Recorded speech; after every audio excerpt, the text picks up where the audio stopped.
is a little village, Mudenahalli. Here, 100 years ago, in 1861, Mokshagundam Visvesvaraya was born.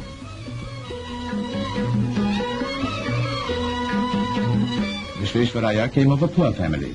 His mother had to struggle hard to get him educated. It was she who brought him to nearby Chikbalapur for his schooling. From Chikbalapur, young Visvesvaraya migrated to Bangalore for his high school and college education. At the Central College, Principal Waters was proud of this brilliant student. A merit scholarship enabled Visvesvaraya to further his studies at Pune. He came to the College of Engineering, known in those days as the College of Science. Here, under the guidance and care of Principal Theodore Cook, he excelled in his studies and graduated with top honors at the young age of 23. Visvesvaraya got the coveted job that was guaranteed every year to the candidate who topped the list of engineering graduates of the Bombay University. In March 1884, he started his engineering career in the holy city of Nasik on the banks of the river Godavari. Starting as an assistant engineer at Nasik, he rose to the rank of sanitary engineer to the government of Bombay.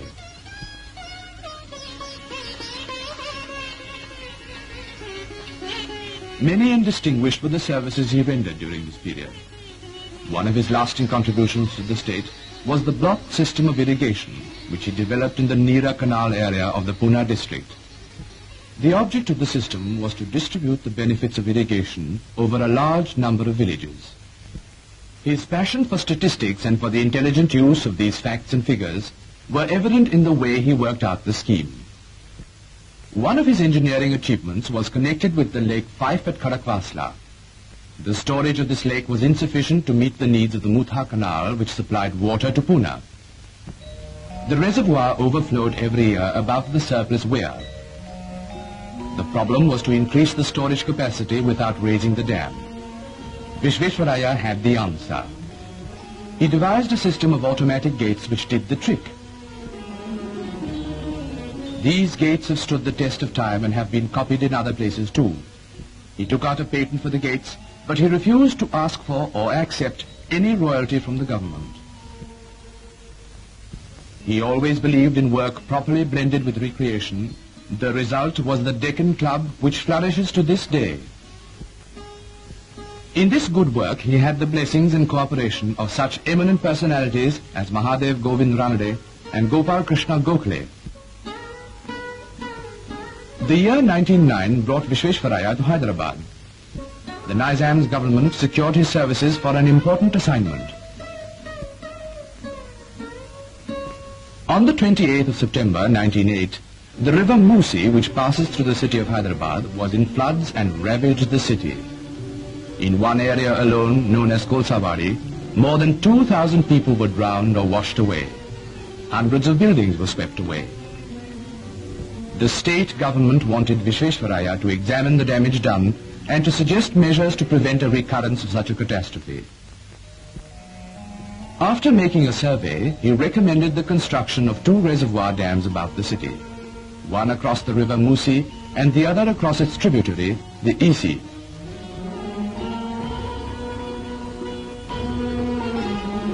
Visvesvaraya will be remembered with gratitude by the people of Hyderabad as long as Usman Sagar and Himayat Sagar reservoirs are remembered. Visvesvaraya also prepared a scheme for a modern system of drainage for Hyderabad city. It's a tribute to his foresight that the drainage disposal machinery which he got installed meets the needs of the city even today, when its population has increased threefold. Visvesvaraya also drew up plans for the improvement of the capital city of Hyderabad. His prophecy that when the improvements were carried out, Hyderabad would be able to hold her head high among her sister cities in India has come true today.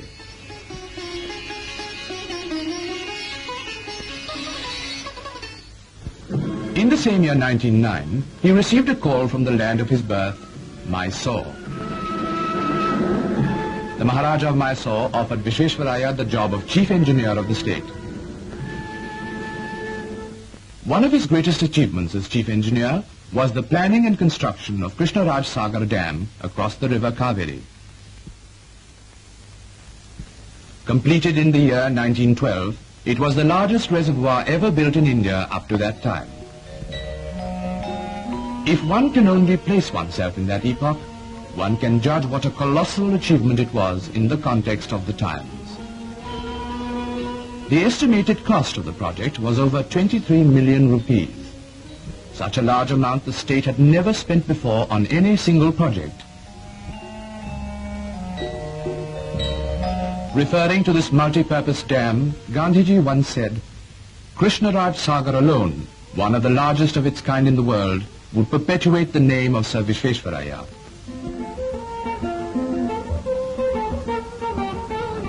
The main irrigation canal, named after Visvesvaraya, passes through a varied landscape, coursing through an artificial tunnel nearly 2 miles long, an engineering feat for that time.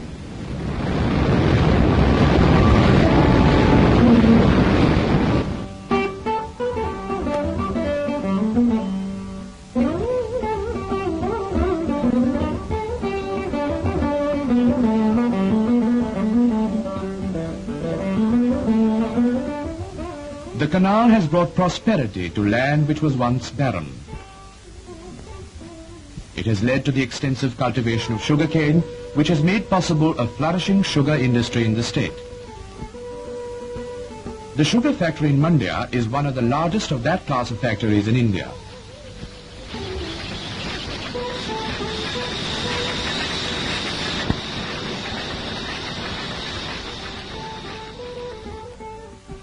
Mandya, which was once a sleepy, undeveloped village, is today a prosperous town, the headquarters of a prosperous district of the same name. Krishnaraj Sagar has thus brought immense prosperity in its wake. It has almost changed the face of Mysore. The Vrindavan gardens below the dam have added enchantment to utility.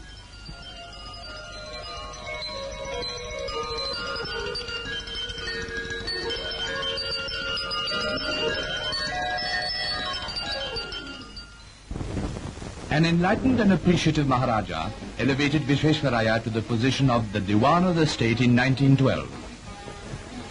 Whether as engineer or Diwan, Visvesvaraya's one aim was to develop the state to enable the people to work well, earn well, and live well. The University of Mysore, the first university in any Indian state, came into being in 1916, thanks to Visvesvaraya's persistent endeavors.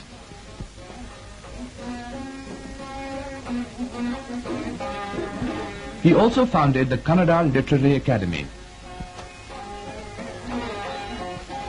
Visvesvaraya always felt that industries were the mainstay of the progress and the prosperity of a nation. The sandal oil factory was but one of the many industries introduced by him.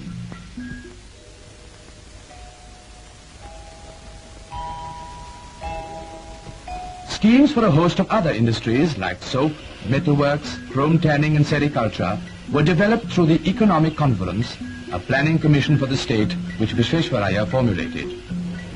His diwanship in the state was marked by a single-minded devotion to the cause of the progress of Mysore state. Visvesvaraya was connected with the Tata Iron and Steel Company for a number of years. It was perhaps this association that turned his thoughts to the exploitation of iron ore available in the state. With his characteristic drive and energy, he soon set up the Bhadravati Iron and Steel Works. After Visvesvaraya retired from the office of Diwan, the Iron and Steel Works was in a bad state. The world price of iron had fallen. Experts advised the closing down of the enterprise. It was against this background that Visvesvaraya was persuaded in 1923 to take over as chairman of the board of directors. He set about the task of rehabilitating the works with his usual zeal. Soon Bhadravati iron was selling in the USA at competitive rates. To this day, Bhadravati occupies an important place in the industrial map of the country. The remuneration he earned as chairman of the Iron and Steel Works for over 6 years, Visvesvaraya turned over to the state government for the establishment of an occupational institute. Today, this institution is one of the premier polytechnics in the country, imparting instruction in technical subjects like wireless telegraphy, radio engineering and cinematography, to mention but a few.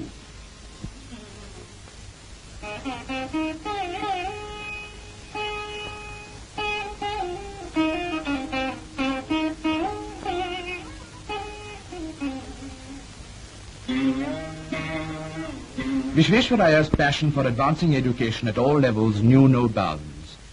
He was president of the court of the Indian Institute of Science in Bangalore for a number of years and was responsible for adding the faculties of some branches of engineering to the institute.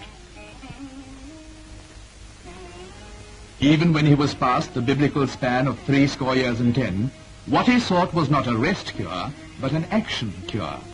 He believed that rural industrialization was the only cure for some of the ills of our rural economy. He prepared a scheme for rural industrialization, which the Mysore government accepted and implemented.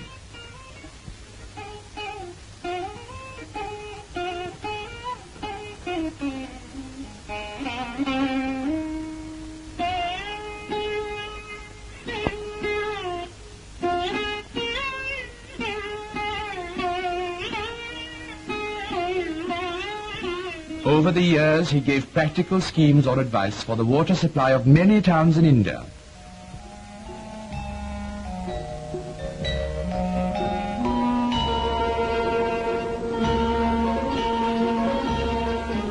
He was also responsible